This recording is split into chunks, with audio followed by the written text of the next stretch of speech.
escape hell. Hell is not what we were taught. I was literally escorted out of my body.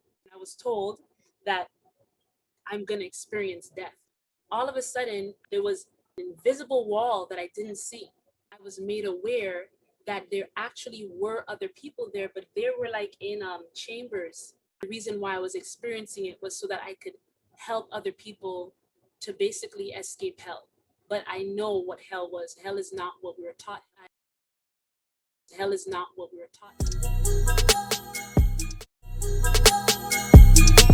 2017, and basically with that one, it was that I went to sleep, and it wasn't a dream. I'm saying this confidently, it really wasn't a dream. There's dreams, and then there's when you like astral project and different type of stuff, right?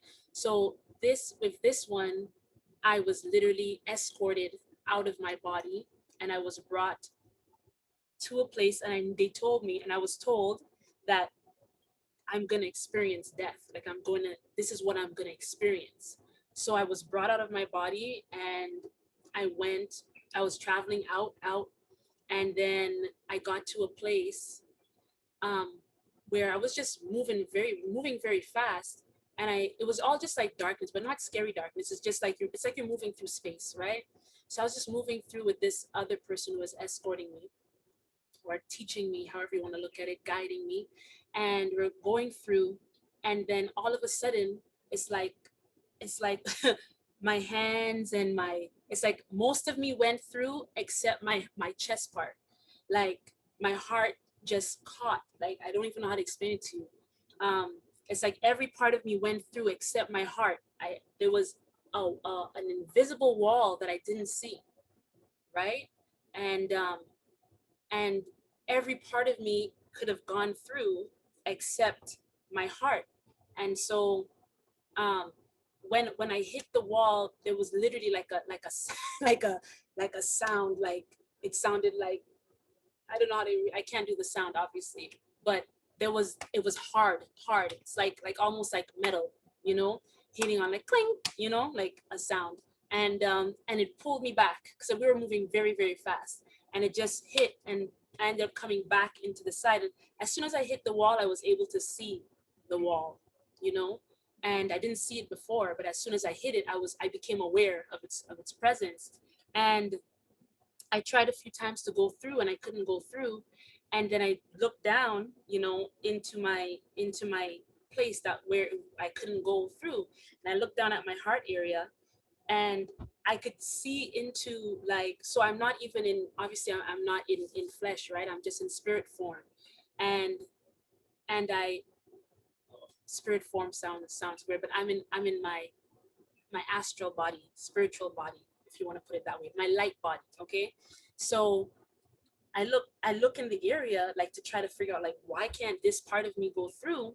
And as soon as I looked into it, I could see what was wrong. I could see what had happened. I knew immediately what was there. And what was there is that I had done, I had I had lied about something that I didn't have to lie about.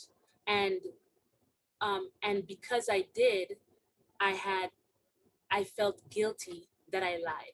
So it's one of those things where it's like, I was no longer in a relationship with my ex, and I was talking to somebody else. And then when we got back together, I ended up, he asked me like, you know, were you with anybody else, anything? And I was like, no. Now I said no, but our rule was that we only need to tell each other what we do if we're together and we do something. But if we're not together and we do whatever we do, that's our business, because we're not together. So you're not technically cheating on each other if you're not together, right? So that's the reason why for me I was like, nope, because I'm like, we have rules, and our rules are I don't have to tell you anything. So I said no. But within myself, I knew that if he was with somebody, even if we were together or not, I would have wanted him to tell me, you know? And I knew that. And so it was bothering me for a long time. I was just like, man, I should just tell him. Oh, well, I should just tell him because he can't really be mad at me, you know, because we weren't together. But then I'm like, man, but then I already lied about it. So I was going back and forth with this thing within myself. And then and so that's what I saw that was there, you know, nothing else was there. Just that incident, just the fact that I had that, you know, judgment against myself. So anyway, so when I saw that, I was like, okay, well, I know, how do I get this out, because I want to go through. And as soon as I was thinking of how do I get it out, and I was kind of starting to feel a little bit hopeless, you know, because I really did feel like it was wrong that I didn't say anything, because I would have wanted something said. um, the person who was with me put my consciousness in another person's consciousness who was there. Now, all this time I saw nobody. It was only me and this other person.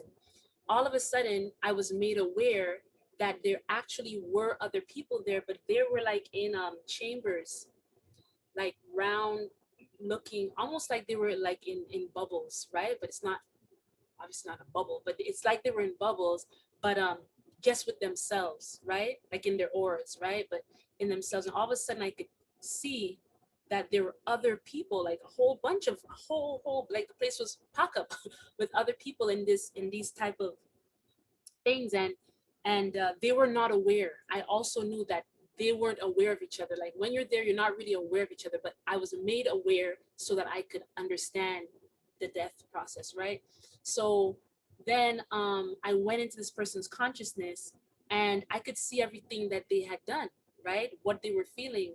And I was trying to communicate with them. I was trying to literally like be their conscience and tell them, hey, like, you know, God loves you, like it's okay, you could be forgiven, just let that go, like that's okay, just turn away from it, just, you know, let it go. And God loves you. And I was trying to really push that into their mind, into their being. But you know, every time I did, it was just like, no, they were so stuck in what they had done. Like they were so, there was like no way, you know, for me to convince them that that it was okay and they could get forgiveness, right? So after a whole long time of that, and seeing other people, you know, burning up, and they were burning not with fire, actual fire, it was their own regret and shame and guilt, right? It appears like fire because when you're in the spirit, um, you're in your spirit, you're in your energetic body. You, their physical fire has no effect on you. So what they're actually feeling is like it's their own torment, right? That they're feeling. So it's their own judgment upon themselves. But it does appear, it does feel like a burning up. I can't lie, it does feel like that, but it's just not that. It's not, there's no fire there, but it does feel like that. So anyhow, I came out of that person's consciousness and I came back just as myself. And I knew immediately what to do because I had spent like that whole time trying to help that person. So I said, you know, even if I know that what I did to me, even if I know that that was, you know, wrong according to me, and that I would have wanted to do something different, I'm like, I I know that God loves me beyond whatever I would condemn myself. Literally, that's what that's what I said. I said, you know what? Doesn't matter how much, you know, if I can't find the love for myself right now and see it and feel it, I know that there is a love greater than my condemnation towards myself. And as soon as I said that, it's like something within me, just like it was like small at first. I couldn't even notice it, but it just came like big and just bright, like a little seed that just became like a big light. And that thing that was inside of me just like it just disintegrated, and my whole body was just full of light. And as soon as it was just full of light, I was immediately like through the wall, you know, and I woke up. And when I woke up, I was so happy that I turned to my who was my partner at the time, and I said, hey, you know, guess what? When we weren't together, this is what I did. This is what I did, and you know, I'm just so happy. Like, man, God's forgiven me. I'm forgiven, and I was just happy. I didn't care if he was upset or not. You know, I was just so happy with everything, and I knew that also too, like through the traveling with this person, I knew that the reason why I was experiencing it was so that I could help other people to basically escape hell. but I know what hell was. Hell is not what we were taught hell, that what hell is, right? So I accepted that, as my as part of my mission and calling, to teach about forgiveness, and to help people be able to pass through that wall, because many people are stuck there even to this day. Many people. Okay, so that was Invisible Wall.